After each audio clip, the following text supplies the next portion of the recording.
성경 말씀 골로새서 2장 6절로 7절 말씀 드리겠습니다. 같이 읽겠습니다. 그러므로 너희가 그리스도 예수를 주로 받았으니 그 안에서 행하되 그 안에 뿌리를 박으며 세움을 받아 교훈을 받은 대로 믿음에 굳게 서서 감사함을 넘치게 하라. 아멘. 할렐루야. 힘이 들어도 일이 안 풀려도 고난을 당해도 사시사철 으라차차. 하준아, 건이야, 번개 파워.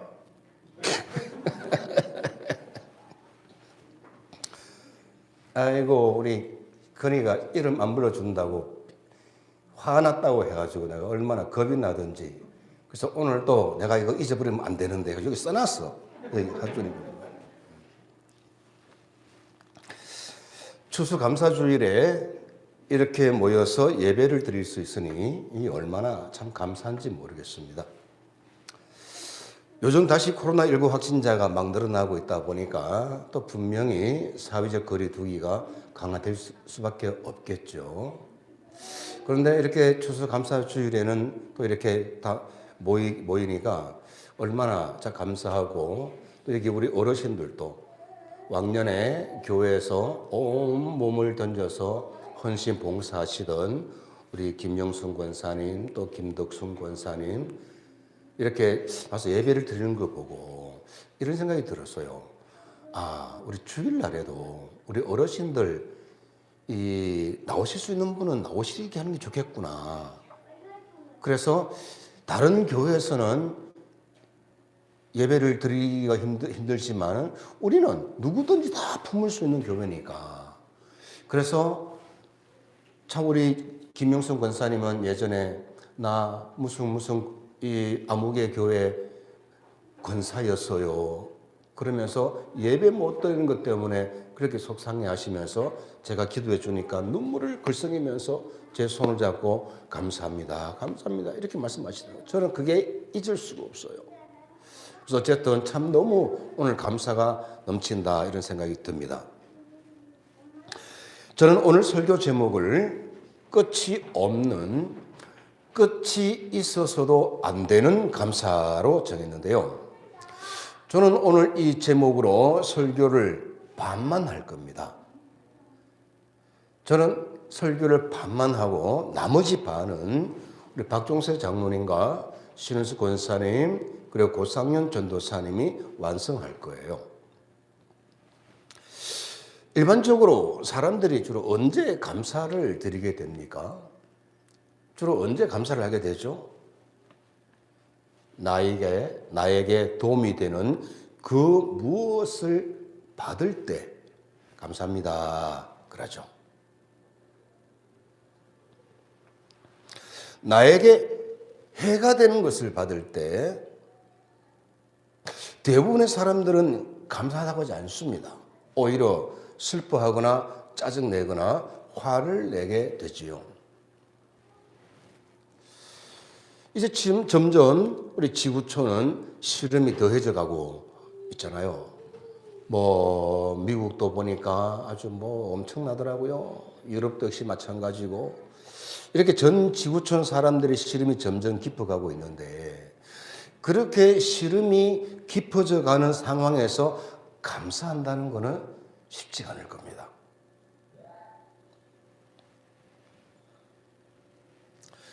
미국이나 유럽 사람들뿐만 아니라 우리도 코로나19 한가운데 살고 있고 그 피해도 우리가 직간접적으로 경험을 했잖아요. 그런 상황 속에서 감사를 한다는 거 참 쉽지가 않습니다. 그럼에도 불구하고 하나님은 우리에게 감사받기를 원하시고, 그래서 우리는 하나님께 감사드리고자 이 자리에 모였습니다. 요즘 저는 이런 생각을 해요. 사람이 일을 많이 하고 일을 잘하는 것이 신앙의 최고봉이 아니라 그럼에도 불구하고 어떤 상황에도 불구하고 감사할 수 있는 신앙. 이 감사 신앙이야말로 신앙의 최고봉이 아닌가 이런 생각을 해요. 본문 6절에서 바울 사도는 그러므로 너희가 그리스도 예수를 주로 받았으니 그 안에서 행하되라고 하였습니다.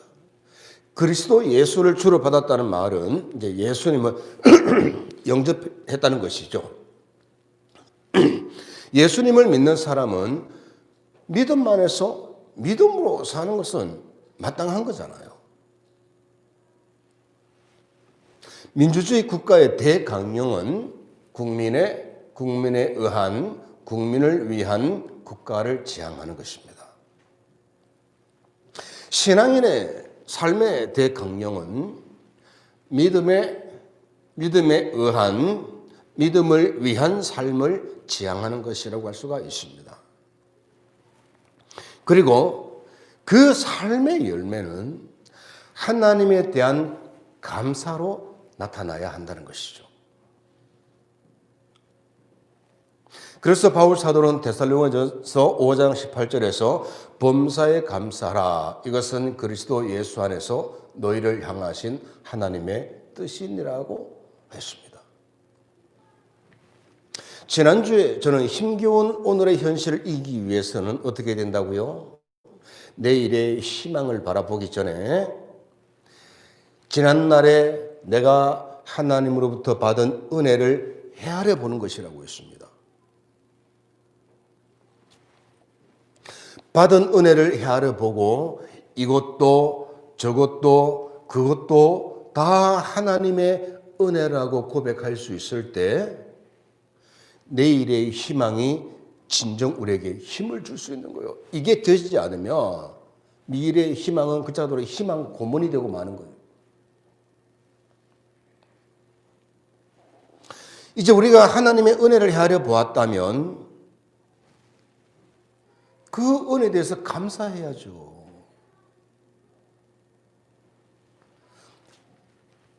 우리 박광식 집사님, 신은수 권사님 운영하시는 행복회 요양원에서 코로나19 확진자가 나오는 바람에 참으로 마음고생, 몸고생 많이 하셨고 또 지금도 진행 중일 텐데 저는 그것으로 인해서도 하나님께 감사하게 되더라고요. 왜냐하면 우리 전부가 또 우리 센터 어르신들과 직원 모두가 선제 검사를 받아서 감염되지 않은 사실을 확인할 수가 있어서 감사하더라고요. 또 선제 검사에서 어르신 한 분이 재검사까지 가서 양성 판정을 바람에 또 다시 우리 모두가 다 재검사를 하고 또 발빠른 조치를 한 것 덕분에 그 어르신을 제한 모든 분들이 또 음성이 나서 감사했고 다른 모든 사람들은 자가격리가 됐는데 저는 저하고 우리 직원 2명은 또 자가격리가 되지 않아가지고 그래서 최소한의 필요한 일을 또 하게 하니 그것도 또 감사가 되더라고요. 제가 발이 묶이지 않았으니까 우리 박광식 집사님, 신은수 검사님 생활치료센터에서 퇴소를 하는데 제가 가서 모시고 올 수가 있더라고요. 또 그 요양원 직원들 또 여름에 퇴소할 때도 또 제가 가서 또 이렇게 모시고 올 수가 있었고 이렇게 성도가 고통을 당할 때 동료가 고통을 당할 때 또 이렇게 가서 또 봉사를 할 수 있으니까 나 이게 또 감사하더라고요. 며칠 전에 아프리카 우간다의 데이빗 도지사가 페이스북에 사진과 글을 하나 올렸는데 무슨 내용인가 하면 이제 우간다 쉬마주에서 이제 노인 데이케어 사업을 이제 출발이 돼 가지고 그러다가 이제 국가가 이제 우리나라의 그 노인 장기 요양 보험 제도 비슷한 것을 이제 우간다 쉬마 지역에서 이제 시행을 한대요, 이제. 그러면서 이제 자랑을 해놨길래 제가 컨그레츄레이션 하고 이렇게 축하를 해줬더니 아주 장문의 댓글을 달았어요. 무슨 내용인가 하면 우리 교회가 우간다가 국가 차원에서 그 귀한 사업을 진행할 수 있는 출발점이 되어 주었다는 거예요. 우리 교회 때문에 우간다의 노인복지 사업이 시작되었다는 거예요. 그게 출발점이었다는 거예요. 그리고 우리 교회 그 도지사와 국회의원에 와서 실제로 센터 운영이 어떻게 되는지 살펴보고 또 우리가 이런저런 조언을 해준 것이 그게 또 큰 도움이 되었다는 거예요. 그리고 매달 잊지 않고 우간다의 어르신들을 위해 약간의 재정 지원을 해주고 있지 않습니까? 매달. 그래서 어르신들이 그 모이면 그 우간다는 식사가 별거 없어요. 그냥 우유 한 잔에 간단한 뭐 빵이 하는데 우리가 매월 보내주는 그 돈으로 어르신들의 차를 마실 수가 있었다. 우리는 그것을 잊지 못합니다. 그 우리의 도움을 잊지 못한다라고 그렇게 댓글로 달아놨어요. 저는 그 도지사의 감사의 글을 읽으면서 마음이 얼마나 기쁘던지요. 더군다나 추수감사주를 앞두고 그렇게 당신네 살렘교회를 종종 여러분의 안부를 물어봤어요. 그 도지사가. 그러면서 이제 우리 교회가 우리 우간다에서 노인복지할 수 있는 출발점이 되었고 이런저런 배려 감사하고 그러면 그런 감사를 표하는 글을 보고 제가 굉장히 마음이 기뻤습니다. 그러면서 뭘 더 도와줄 수가 있을까 이런 생각을 하게 되더라고요. 지난 연초에 가서 그들을 도우려고 모든 준비를 했다가 코로나 때문에 못 갔잖아요. 그런데 그 감사하는 마음이 제게 전해지니까 또 가서 도울 수 있는 방법을 찾아봐야 되겠구나 이런 생각이 들더라고요. 그러면서 또 무슨 생각이 드는가 하면 하나님의 마음이 바로 이런 마음이 아니실까? 하나님께서 베푸르신 은혜를 잊지 않고 그 은혜에 감사하며 하나님은 그 마음을 기뻐하시면서 무슨 복을 더 줄까? 하나님이 그런 마음을 가지시라는 생각이 들었어요. 사랑하는 성도 여러분, 제가 경험한 복 주시는 하나님 이야기 좀 해드릴까요? 첫째, 하나님은요, 마음의 헌신을 기쁘게 받으시는 분이십니다. 둘째, 하나님은 현실이 내 생각과 내 계획과 다르게 펼쳐진다 해도 헌신한 대로 하나님께 순종하는 삶을 귀하게 받으시고 순종할 때에 없는 길도 열어주시고 할 수 없는 일도 하게 하시는 거예요. 저는 믿음이 어렸을 때는 내 생각대로 일이 안 풀리고 내 계획대로 일이 안 풀리는 게 그게 너무 스트레스였습니다. 내가 하나님한테 버림받았나? 내가 기도해서 세운 계획인데 왜 하나님은 침묵하시지? 그 순간은요, 지옥이 따로 없었어요. 그런데 어느 때부터인가 내 생각을 내려놓고 내 계획도 내려놓고 어차피 내가 하나님 위해서 살기로 헌신을 했으니까 하나님께서 인도하시는 대로 순종하겠습니다. 이런 고백이 되어지니까 제가 글로벌하게 사역할 줄 누가 알았겠습니까? 제 사전에 없었어요. 제가 온 동네가 비좁다고 그러더니만 또 세계로 다니면서 내 생각과 내 뜻을, 내 계획을 내려놓으니까 하나님이 더 크게 부르시는 거예요. 그러면서 없던 길도 열어주시고 할 수 없었던 일도 하게 하시는 거예요. 할렐루야. 셋째, 앞이 캄캄할 때도 지나간 세월 동안 하나님부터 받은 은혜 헤아리며 감사하는 자에겐 내가 생각지도 않았고 원하지도 않았던 복을 주신 분입니다.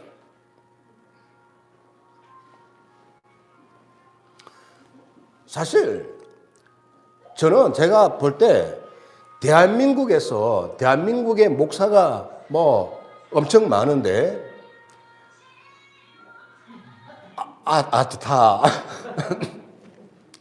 대한민국에서 목사가 엄청 많은데 나는 대한민국의 0.1% 안에 들 정도로 잘 사는 목사라고 생각을 해요. 장로님 그렇게 생각하지 않습니까? 그런데요, 나 우리 애들 보고도 그래. 어디노? 얘나 구분이 안 되네. 옷 색깔이 비슷하니까. 예. 헤어스타일도 비슷해요. 마스크를 써놓으니까 얼굴이 구분이 안 돼. 또 옷 컬러도 똑같고. 우리 애들 보고도 야 임마 너희들은 대한민국 0.1% 안에 드는 목사 자녀들이야 임마. 그러게. 우리가 그런 데 집착한 거 아니잖아요. 그냥 하나님께서 그렇게 살게 하시는 거잖아요. 세상에나 우리 아파트가 4억 7,500에 샀던 거거든요. 2011년도에. 장로님 지금 얼마 하는지 아세요? 10억이 넘었어요 지금. 나 깜짝 놀랐어요. 엊그저께 그 시세를 보고는.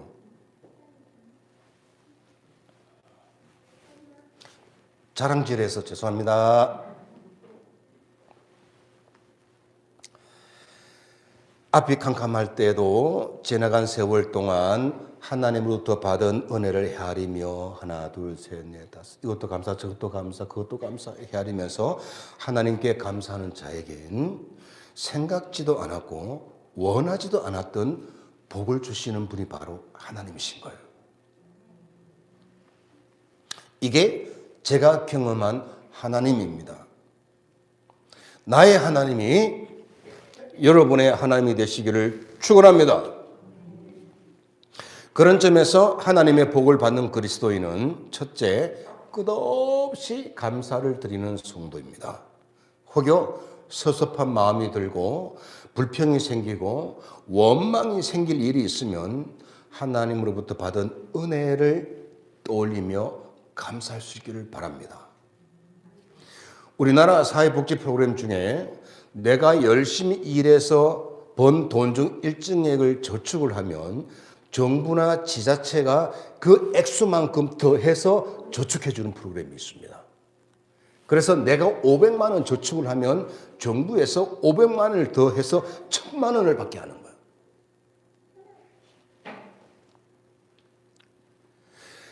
내가 하나님께 감사를 드릴 때 그거는요, 내가 받을 복을 더 플러스 시킨다는 거예요.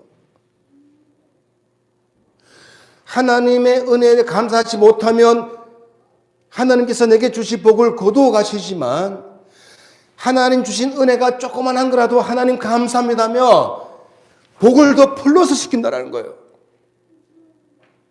잘 들으셔야 돼요, 우리 젊은 청년들. 이 말씀을 아멘으로 받는 자, 분명 그런 하나님을 경험하게 되실 줄로 믿습니다. 둘째, 하나님의 복을 받고 싶은 그리스도인은 감사의 끝이 있어서는 안 되는 거예요. 끝없는 감사. 그 다음에 감사가 끝이 나서는 안 돼요. 끝이 있어서는 안 되는 이런 감사를 드려야 돼요. 입술에서 하나님을 향한 감사의 고백이 쉼 없이 나오는 사람은요, 계속 행복 직진이에요. 그러나 입술에서 감사의 고백이 끝나는 사람은요, 불행 직진인 거예요. 생각을 해보세요. 감사합니다. 그러면 내가 마음이 행복해지지 않겠어요?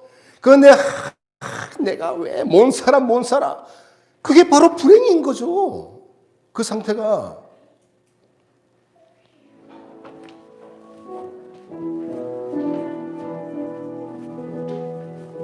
지금 여러 번 왔다 갔다 하네요. 이제 고전도사님께서 오늘 감사 고백을 좀 준비해달라고 해서 잠깐 한번 오늘 한 해를 돌아봤으면 내가 어떤 감사의 그런 이유들이 있었나 생각을 해봤더니 일단은 저희 가정에 하나님께서 평안을 주신 점이 제일 크게 감사하더라고요. 우리 하늘이도 오늘 이제 얼마 안 남았어요. 채 100일이 안 남은 것 같아요. 건강하게 생활 잘 하고 사고 없이 잘 지낼 수 있었고, 우리 하진이 또 대학교 이제 1학년으로 이제 해서 1학기 때는 뭐 비대면으로 학교를 못 갔는데 2학기 때부터는 출석 수업을 하고 나름대로 열심히 하더라고요. 기계공학과인데 공학적으로 이제 공부를 많이 해야 되는 줄 얘기만 들어서 알았는데, 그러니까 굉장히 많이 힘든 가운데도 열심히 하는 거 보니까 대견스럽고, 하열이도 이제 중3이에요. 고등학교 입시를 내일 이제 시험 보러 가는데 웹툰 작가가 되고 싶다 그래서 한국 애니메이션 고등학교라고 모르겠습니다. 잘 될 걸로 바람을 가지고 있는데 열심히 했으니까 잘 되고, 아이들도 이렇게 잘 크고 있고, 또 제 아내 황 집사도 몇 년 전에 이제 대학원 이제 박사과정 한 학차를 마치고 조금 어려움이 있어서 좀 쉬다가 올해 다시 또 이제 2학차를 또 다시 시작하는데, 워낙 공부하기를 좋아하는 사람이라 힘든데도 공부하는 게 그렇게 좋은가 보더라고요. 행복해하는 모습이 되게 좋고, 그런 모습을 바라보면서 하나님 앞에 참 우리 가정에 주시는 축복이라고 생각하고 많이 감사드렸고요. 저는 그 직장을 통해서 감사의 고백이 나오더라고요. 근데 감사할 수 있는 상황이 그렇게 많지는 않은 것 같아요. 직장과 관련해서는 제가 하루 출퇴근 거리가 한 150km, 160km 가까이 돼요. 남양주에서 가산 출근했다가 가산 식당일 보고 성나에 갔다가 저녁에 이제 집으로 오면은 아침 5시 반에서 6시 사이에 출근해갖고 집에 오면은 9시 반. 일단 몸도 시간도 이렇게 많이 좀 힘들고, 근데 이제 식당 일을 도와주다 보니까는 그냥 책상에 앉아서 사무적인 일만 하다가 쉽지가 적응이 안 돼요. 계속 힘들어요. 회사에 제가 위치가 있다 보니까 또 저희 사장님이 이제 회장님의 딸 되시고 하다 보니까 다른 큰 일들 같은 것들 제가 해야 될 일들이 좀 있어요.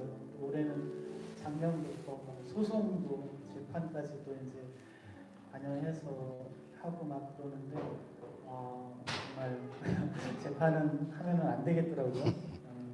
소송이나 이런 것들은 가능하면 안 하는 게, 특히 가족 간에는 많이 힘든 일인데, 그런 일들에 관여해서 굉장히 힘들고 어려운 일 많은데 작년에도 그렇고 몇 번 그랬던 것 같아요. 잠을 힘들고 걱정이 되는 일이 있어서 눈은 뚝 감고 있는데 잠을 못 자고, 그게 막 며칠씩 막 3일 막 5일씩 막 못 자고 막 그럴 때도 있었던 것 같아요. 근데 이제 지금은 또 그런 어려움과 그런 시간이 또 지나면 하나님께서 평안함을 주시고 힘을 주시고 하신 것 같은데, 또 이제 또 평안한 시간을 주셨던 것 같아요. 시간이 지금이 아닌가 싶고, 지나온 그렇게 힘들고 어렵고 그런 상황들 속에서도 하나님이 함께 하시는구나, 함께 내 길을 가시고 나를 인도하시는구나라는 그런 생각이 조금씩 아주 조금씩 더 마음속에 자리 잡아가는 것 같아서 감사합니다. 며칠 전에 혜린이가 그 말씀 기도 릴레이에 올렸던 이 시편 91장 4절의 말씀이, 이 말씀은 제가 고등학교 시절에 처음에 이제 교회에 나간 지 얼마 안 돼서 제가 이제 대광고등학교라는 미션 스쿨을 다녔었는데 그 수요일마다 이제 그 채플 시간이 있어요. 예배 시간에 들었던 말씀인데 그때 들었던 은혜와 그 느낌이 아직도 그대로 있어요. 그때 설교가 아주 폭풍이 몰아치는 그런 호수에 어미새와 아기새가 있는데, 어미새가 폭풍이 몰아치고 파도가 심하게 치는 그 가운데 어미새가 아기새를 품고 있고, 아기새가 그 안에서 평안하게 있는 그 모습에 대한 그 예화를 갖다가 목사님께서 전해주셨는데, 그게 하나님의 사랑이라는 그 느낌이 그때부터 제 마음에 이제 믿음으로 자리 잡았던 것 같아요. 그가 너를 그의 깃으로 덮으시리니 내가 그의 날개 아래에 피하리로다 라는 이 말씀이, 제가 이 말씀으로 기억은 못했는데 혜린이가 올려줘서 그 말씀이지라는 생각이 문득 났던 것 같아요. 정말로 하나님께서 2020년 외부적으로는 참 많이 힘들고 코로나도 그렇고 또 이제 제가 처하고 있는 상황, 일들 가운데서 또 어려운 건 맞지만 분명히 함께 하시고 인도하시는 하나님이라는 그런 하나님에 대한 감사의 고백을 들을 수 있는 그런 시간들이 되어서 정말 감사했던 것 같습니다. 마치겠습니다.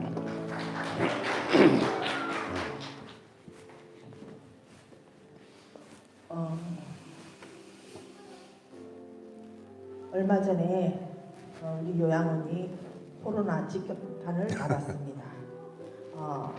선생님 한 사람으로 인해서 직원 2사람만 빼고 전 어르신하고 직원들이 다 감염이 됐어요. 그래서 아무런 생각이 없었어요. 하나님 어떻게 합니까? 하나님 나는 모르겠습니다. 그 생각밖에 안 들고 이 상황이 없었으면 좋겠다 그런 생각밖에 없었는데, 그래도 원장으로서 수습을 해야 되겠다는 생각에 보호자 한 사람 한 사람은 다 전화해서 상황을 말씀드리고 어떻게든지 우리가 치료를 해서 어르신들 다시 모시겠노라고 그렇게 말씀을 드리고 어르신들 한 분 한 분은 다 이송시키는데 너무너무 힘들고 속상했어요. 그랬는데 이제 저도 격리가 되어서 격리 치료를 받는데 치료라 하기보다는 치료약은 없기 때문에 다른 방도가 없고 그냥 감기약 수준 정도로밖에 안 줬는데 처음에는 그랬어요. 그러면 거기서 격리해서 있을 동안에 그동안에 잠 못 잤던 것 푹 자고 주는 거 먹고 실컷 쉬다가 나오면 되겠다 그렇게 생각했는데 마음은 그랬어요. 그랬는데 하루 이틀 보호자 전화, 병원 전화에 시달리다 보니까 그런 생각도 없고 너무 지치고 힘든다 그 생각밖에 없고, 그 다음에 무력함도 들고, 그래서 아무것도 이렇게 하고자 하는 게 없이 그냥 지치기만 하고 입맛도 없고 먹을 수도 없고 그런 상황에서 참 우리 요양원이 피해를 엄청나게 많이 받는데 그것보다도 우리를 원망하고 우리를 향한 그런 비방 같은 것에 너무나 힘이 들었어요. 우리가 발생하게 한 것도 아니고 우리도 감염이 돼서 그러는데 그런 부분이 너무 힘들었지만은 제가 이게 성경 이렇게 통독을 하고 있었는데 욥의 그 욥기를 마지막 쪽으로 읽고 있었거든요. 그래서 이제 욥의 말씀을 생각을 하면서 하나님을 원망하기보다는 현실을 받아들이고 하나님께서 이번 일을 통해서 또한 행하실 일들이 있겠구나 그렇게 하고 참 감사를 드리면서 제가 그 어르신들이 연명 치료까지 해야 된다는 그런 병원에서 그런 말들을 들었는데도 그런 어르신분들이 한 분 한 분 회복돼서 퇴원해서 오시는 거 보고 참 하나님께서 또 다른 희망을 주시는 것 같고 살아갈 용기를 주시는 것 같아서 참 감사했습니다.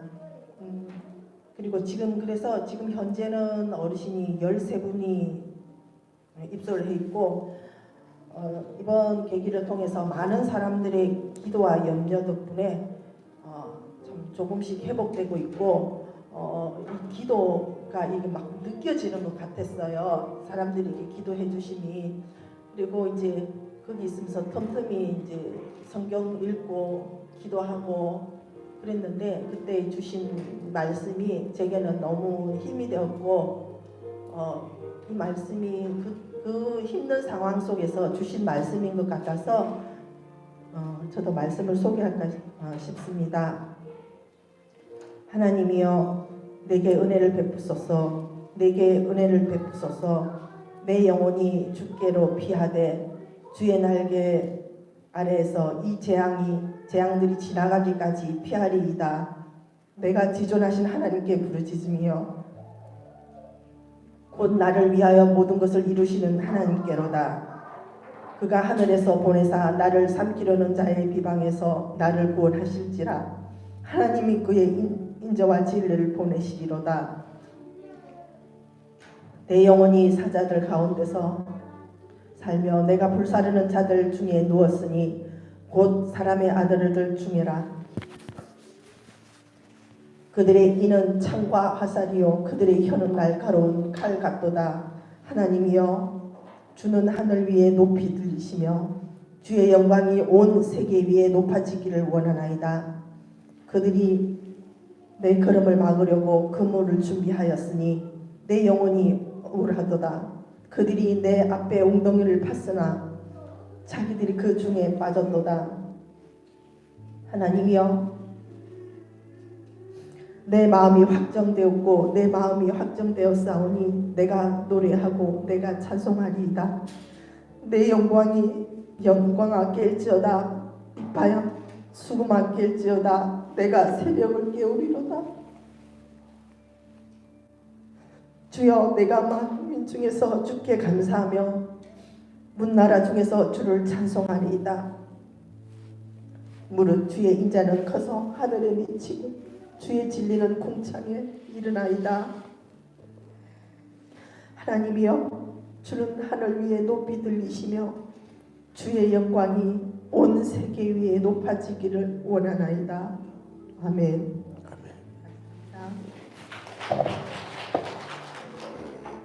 우리가 고사의 고백을 통해서 찐 감사를 경험했습니다. 최고십니다. 저는 한 해 동안 돌아보면서 나의 감사의 내용을 토대로 한 하나님은 어떤 하나님인가 했을 때 저는 이런 하나님을 붙여봤어요. 조금 더 함께 가자 라고 말씀하시는 하나님. 조금 더 함께 가자. 좀 더 가자. 다른 말로 하면 고고고 하나님. 제가 고시에서 읽는 거 봐요.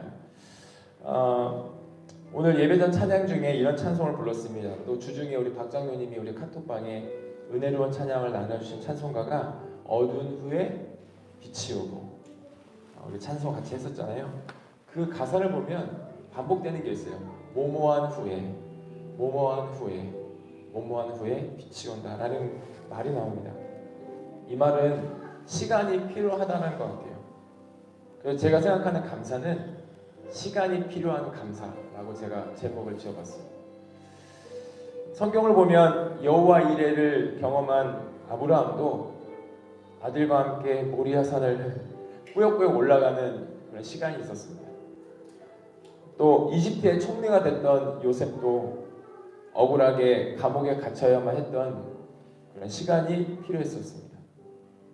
일이 꼬이고 열심히 살았는데도 감사가 보이지 않을 때 주님은 이렇게 말씀하십니다. 조금만 더 가자. 시간이 필요하다라는 감사였습니다. 예전에는 저도 이렇게 감사했을 때 단시간에 받는 마치 이 감이 여기 있는데요. 설익은 감사를 했었던 것 같아요. 근데 계속 인생을 살아가다 보니까 진정한 감사는 시간이 필요하구나. 그래서 하나님께서 나에게 상윤아 조금 더 가자 라고 말씀하시는 것 같아요. 올해도 열심히 살았습니다. 뭐 신나서 하는 것보다는 하나님의 은혜 가운데 그냥 하루하루 살았습니다. 근데 놀라운 것은 카페도 1년 차가 넘어서 2년 차가 되니까요, 커피 맛도 좀 더 좋아지고 또 사람들도 더 많이 만나게 돼서 이 자리에 오지 않았지만 인터넷 보고 있는데 우리 성역 친구도 만났습니다. 이렇듯 저렇듯 시간이 흐른 만큼 진짜 익은 감처럼 하나님께서 저에게 은혜를 주셨습니다. 그래서 제가 이렇게 결론을 좀 짓고 싶어요. 이렇게 시간이 필요한 감사라면 버텨야 되지 않겠습니까? 그러면 이왕 버틸 거면 유머 있게 버티자. 일전에 목사님이랑 대화하는 중에 목사님이 그런 말씀을 했어요. 유머스러운 사람이 진짜 강자다. 생각해보니 그렇더라고요. 이왕 버틸 거 너무 경직되고 너무 이렇게 하지 말고 정말 하나님의 살아계심을 믿는다면, 조금 더 가자라고 하나님 말씀이 들린다면, 정말 하나님이 살아계심을 믿는다면 유머스럽게 기쁘게 버티면서 가는 그런 진짜 익은 감사가 넘치는 저 여러분이 됐으면 좋겠습니다. 감사합니다.